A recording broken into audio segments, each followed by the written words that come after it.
বন্ধুরা, আজকের বিষয়টি অত্যন্ত গুরুত্বপূর্ণ এবং সংবেদনশীল। আমি শুরুতেই বলে রাখতে চাই, আমার এই আলোচনার উদ্দেশ্য কারো অনুভূতিতে আঘাত দেওয়া নয়, বরং হিন্দু ধর্মের প্রকৃত সত্যটি তুলে ধরা। ঠিক হিন্দু ধর্ম হাজার হাজার বছরের পুরনো একটি মহান ধর্ম, যার প্রতিটি রীতি, আচার এবং সংস্কারের গভীর তাৎপর্য রয়েছে। আমরা যদি এগুলো সঠিকভাবে বুঝতে না পারি, তাহলে সহজেই বিভ্রান্ত হতে পারি। তাই আসুন আমরা জেনে নিই কুম্ভ মেলা এবং এর সাথে জড়িত আচার অনুষ্ঠানগুলোর আসল সত্য। আমি যদি প্রথমেই বলি, কুম্ভ মেলা হচ্ছে বিশ্বের সবচেয়ে বড় ধর্মীয় সমাবেশগুলোর মধ্যে একটি।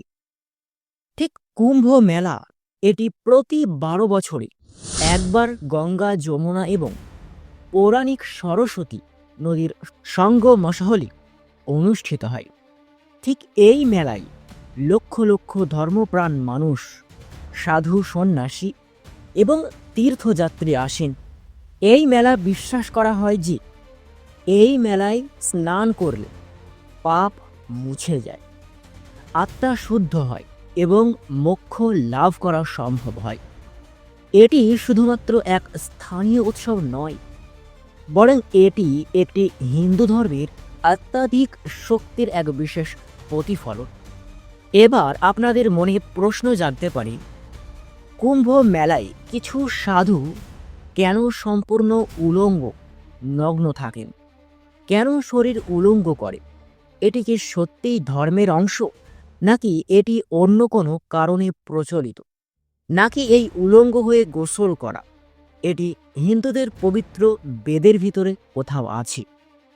এখানে আমাদের বুঝতে হবে, যারা নগ্ন অবস্থায় স্নান করেন তারা সাধারণ মানুষ নন, তারা হলেন নাগা সন্ন্যাসী।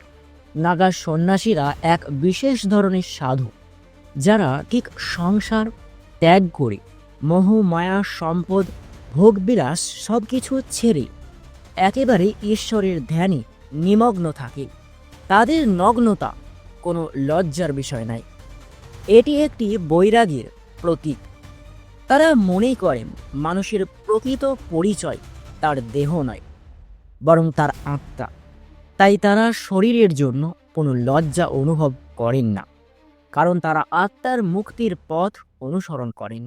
ঠিক যদি আমরা দেখি, ঠিক হিন্দু ধর্ম গ্রন্থগুলিতে সন্ন্যাসীদের এই রীতি সম্পর্কে স্পষ্টভাবে উল্লেখ আছে। ঠিক হিন্দুদের যজুর্বেদে বলা হয়েছে, শিব দিগম্বর, অর্থাৎ তিনি কোনো পোশাক পরিধান করেন না, কারণ তিনি মোহমায়ার ঊর্ধ্বে, তিনি মোহমায়ার ঊর্ধ্বে এবং প্রকৃত বৈরাগীর প্রতীক। এবং তার পরপরই অর্থব বেদেও বলা হয়েছে, সত্যিকারের যোগী সংসারের বন্ধন থেকে মুক্ত। তিনি দেহের জন্য নয়, আত্মার শান্তির জন্য বেঁচে থাকেন। আমরা যদি এই ধর্মীয় শাস্ত্রগুলোর কথা জানি, তাহলে স্পষ্ট বুঝতে পারবো যে নাগা সন্ন্যাসীরা কোনো সাধারণ মানুষ নন। তারা হচ্ছেন সম্পূর্ণ আত্মত্যাগের পথে এগিয়ে গেছেন।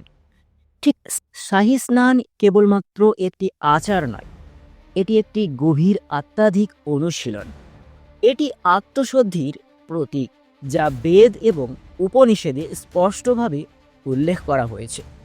এবং তারপরেও যদি আমরা দেখি, হিন্দুদের ঋক বেদেও বলা হয়েছে, যারা বৈরাগীর পথে চলে, যারা মোহমায়ার ঊর্ধ্বে, তারা পবিত্র নদীতে স্নান করে আত্মাকে শুদ্ধ করেন।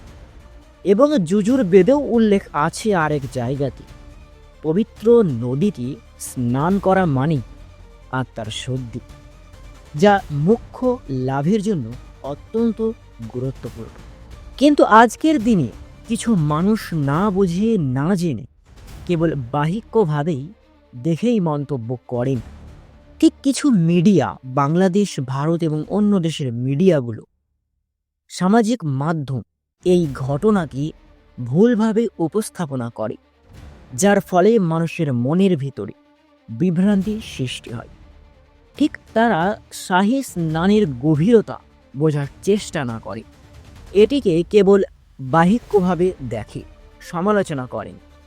অথচ ঋগ্বেদেও বলা হয়েছে, যারা সত্যিকারের জ্ঞানী তারা বাহিক্য দৃশ্য দেখে বিচার করেন না, বরং তারা উপলব্ধি করেন আত্মাধিক সত্য। ঠিক আমরা যদি সত্যিই হিন্দু ধর্মকে শ্রদ্ধা করি, তাহলে আমাদের উচিত এই মহান সাধুদের সম্মান করা। তাদের নগ্নতা কোনো লজ্জার বিষয় নয়, এটি প্রকৃত আত্মত্যাগ এবং বৈরাগের প্রতীক। এটি কোনো সাধারণ মানুষের জন্য নয়, এটি কেবলমাত্র অত্যাধিক জগতের এক বিশেষ সাধনার অংশ। ঠিক আবারও যদি একটু দেখি ভেবে, তাহলে দেখতে পাবো যজুর্বেদে আবারও বলা হয়েছে, যারা সত্যের পথ অনুসরণ করে তারাই মুক্তি লাভ করে, যারা ভুল বোঝে তারা অন্ধকারে অবস্থান করে। তাই আমাদের উচিত হিন্দু ধর্মের প্রতিটি রীতির প্রকৃত ত্যাগপর্য বোঝার চেষ্টা করা এবং বিভ্রান্ত না হওয়া। আমাদের মহান ধর্মের প্রতিটি রীতির পেছনে গভীর দর্শন রয়েছে এবং সেটিকে সম্মান জানানোই আমাদের দায়িত্ব। আমি আশা করি আজকের আলোচনা হিন্দু ভাইদের কাছে একটি গুরুত্বপূর্ণ বার্তা পৌঁছে দিতে পারবে।